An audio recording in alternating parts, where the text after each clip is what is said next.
You need a meaningful life. It's not optional, because that combats the suffering. And more than that, if you lead a meaningful life, which means to adopt responsibility, almost inevitably, you actually make things better. And so you can take people down to the bottom of the abyss and you can say, it's no wonder that you despair given your finitude, but there's so much possibility that surrounds you that you can make something of that regardless of the reality of its horror. And you do that with responsibility. And people understand that. And so it isn't just a call to making things better. It's not a call to a utopia that's produced by human imagination. It's the insistence that without the proper engagement in truth, that your life will degenerate and you will end up embittered and in hell. And so the conversation just hasn't been serious enough, I would say. And that's especially bad for young people. You know, one of the things I tell young people all the time, I'm not a very typical psychologist in this regard, because psychologists like to pat people on the head and say, you're all right the way you are. I talked to Bishop Barron a while ago, and he said that the Catholic priests were trained in the 1960s to kind of be accepting, you know, humanistically. Mm-hmm. You're okay the way you are, you know. And that's such rubbish. It's like, not only are you not okay the way you are, you don't think that anybody else is okay the way they are either. And you don't think your children are okay the way they are. Like, you love them and all that, but you don't want them to stay 3 years old their entire life. You want them to expand and improve and become who they are. And so instead of telling young people that they're okay the way they are, I tell them that, and it's a terrible message for them if they're desperate. You know, so let's say 10% of the people in my audience are young, maybe they're young men, just for the sake of argument, and they're like not in good shape. They don't have any goals. They're drinking too much. They're watching pornography all the time. They've got no aim. They've got no structure in their life, and they're just bloody miserable. And the misery is twisting them into malevolence, because enough misery will absolutely do that to you. And then what are you going to do? And come along and say, well, you're okay the way you are? It's like, that's the last thing they want to hear. It's like, get your damn act together.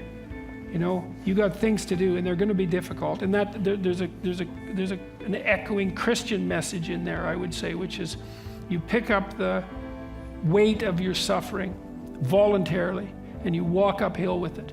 And that not only gives you the meaning that you need in your life to stop you from degenerating in a dangerous manner, but it actually makes things better. And so that all has to be part of it. Like, I believe in human ingenuity. I think we can solve all the problems that beset us. But it can't just be, it has to be more than we can enhance material well-being, which is what it tends to be now. It's not enough. Life is hard. It's a crucifixion. That's right. And so it's no wonder they think that. It's like, okay, fine. First of all, we're going to take it seriously. Yeah, you're suffering and adrift, and you have your reasons.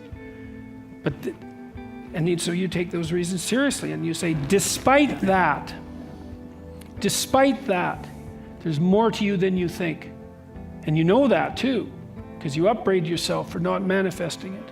And you say to people, well, I ask people, for example, well, who do you admire? Because that instinct for admiration is part of the instinct for imitation. It's like, who do you admire? You admire people who are completely irresponsible? You admire people who can't take care of themselves? They can't even take care of themselves. Here's the most admirable person. Completely useless to themselves, maybe even counterproductive. Just a bloody catastrophe for their family, and like a social danger. Like, no one admires that. No one admires that. It's like, you start minimally. Can you take care of yourself? At least that'd be the first thing. And then is there enough to you so that maybe someone else could rely on you now and then? And maybe a number of people, maybe your family. You could be a You could be the glue that holds them together and mends them. And then maybe there could be more to you than that. Maybe you could be someone for your community, and God only knows how far you could go with that. Those are the people you admire. It's like, well, try that out. See what happens. And start locally. Carl Jung said, this is one of my favorite Carl Jung quotes, he said, modern man does not see God because he will not look low enough. I really like that. And so, I've been telling the people that I talk to the same thing. It's like, you have a certain amount of potential within your grasp. You may find what you have contemptible because you're not in a position of power. This modicum of possibility that's been granted to you is beneath you. And so you do nothing with it. And so you get nothing from it. You take that seriously. You do the small things you can, the humble things that you can to put yourself together in those tiny, embarrassing ways that are real. And if you do that enough, you'll fortify yourself, and that will work. And one of the things that's been unbelievably heartening to me, it's ridiculous, really.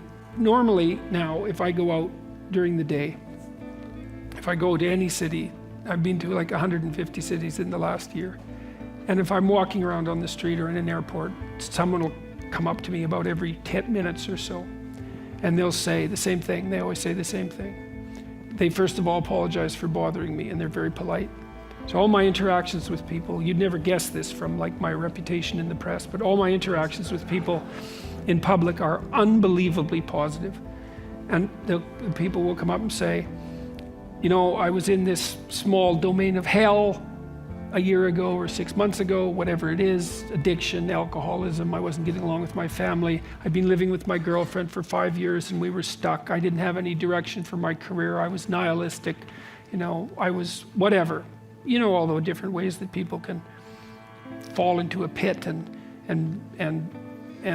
be miserable. He said, I read your books or I watched your lectures and I decided I was going to try to put my family together. Or I was going to make a vision and pursue it. Or I was going to try telling the truth. I was just going to try one of these things.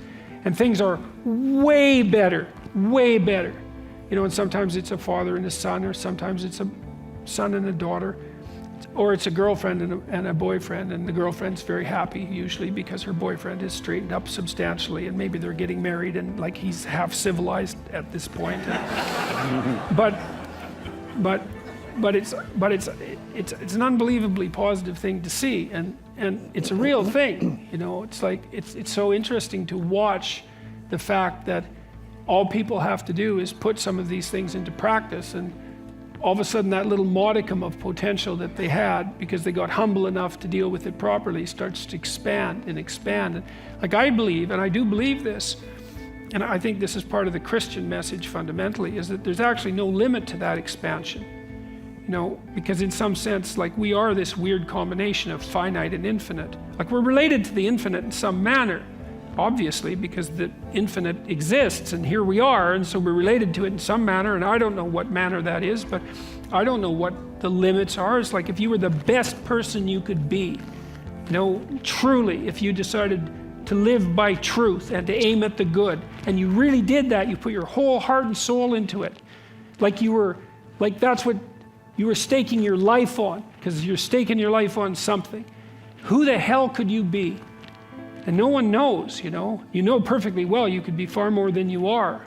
And you don't know what the upper limit of that is. And we certainly don't know what the upper limit would be if there were lots of people doing that. God only knows what problems we could solve.